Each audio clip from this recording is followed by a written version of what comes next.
today's show, we are increasing our listening numbers here on Kids Play Live. That's right. It's rating season. I mean, it's always rating season here on Kids Place Live.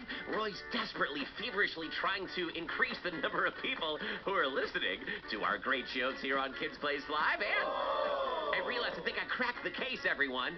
Instead of just counting the human beings who are listening to our shows, why not count all the imaginary friends, too?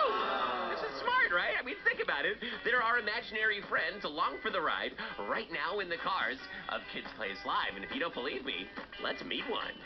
Now let's go to Florida and meet our next human counterpart to an imaginary friendship. Give it up, me monkey nuts, for Ava. Hey, Ava, how you doing?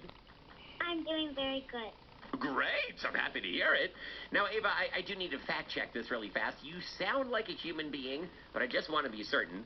Are you a human being or are you imaginary, Ava?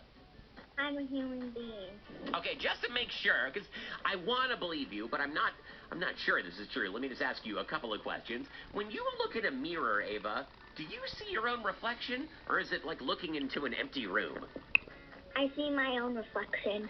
Okay, great. Now, I don't want you to hurt yourself, but very gently, could you take your free hand and just pinch yourself somewhere and make sure that it hurts just a little bit when you do that? Just give yourself a little pinch.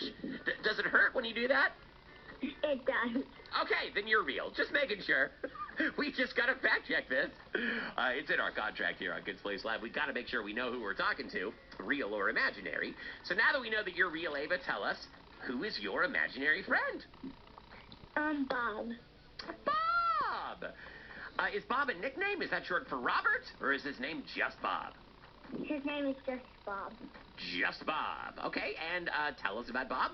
Where did you meet each other? And what kind of an imaginary friend is this Bob of yours? So, one night I was in my room about to go to bed, and I heard wrestling in my closet. So I opened the door to my closet, and I had to dig through 2 sleeping bags. Roxy is my stuffed animal, dolphin, and shoes. And I kept on hearing something saying Bob, Bob. And then I looked in the right corner, and I found him. Whoa! Oh, so he was saying his own name. He was just saying Bob, Bob, Bob, and that's how you knew his name was Bob. Oh, okay. Interesting. I imagine that you were going to pull all that stuff off in your closet, and you would find just an imaginary person who was bobbing for apples like they do at the Halloween fair. But no, he was just saying his name over and over again, Bob, Bob, Bob, so we would know it. Could you describe Bob for us? Aside from saying his own name constantly, what does he look like? He has brown hair and black eyes. Brown hair, black eyes. Okay. And is he about your size? Bigger, smaller? Give us a sense of scale here, Ava. He's about the size of a potato. Oh, little guy. Whoa!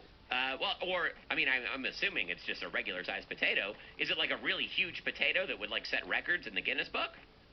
Yes, probably. Oh, it is. Okay, so, what, he's like the size of an NFL linebacker? Like, 250, 300 pounds? No. Okay, smaller than that. Okay, got it. This is not a record-setting potato, then. Just a regular potato. So he's a little guy. You can pick him up in your hand. Yes, and also he gets really mad when people sit on him. Oh, I bet. Yeah, this is a real problem for imaginary friends. A lot of people think there's like an empty seat on the school bus, and right when they sit down on it, the human counterpart of that imaginary friend is like, "What are you doing? You just sat on my friend!" It's a real problem. So, here's a question for you, Ava. Now that you're friends with Bob, has it made you rethink potatoes? Like, do you no longer eat mashed potatoes because it just reminds you too much of your imaginary friend? No, potatoes are too yummy to stop eating them. So how does Bob feel about that? I mean, you're eating something that looks like him. Does he ever get a little bit scared while you're eating a meal that features potatoes prominently? No, he doesn't. Okay. He doesn't look like a potato. Oh, okay, so he's the size of a potato, but he doesn't look like a potato. Got it. I was imagining just a little Mr. Potato Head with brown eyes and black hair. Or no, brown hair and black eyes, excuse me. Okay, so what do you and Bob do with each other for fun, aside from not eating mashed potatoes? We play on a trampoline, and we play kitchen.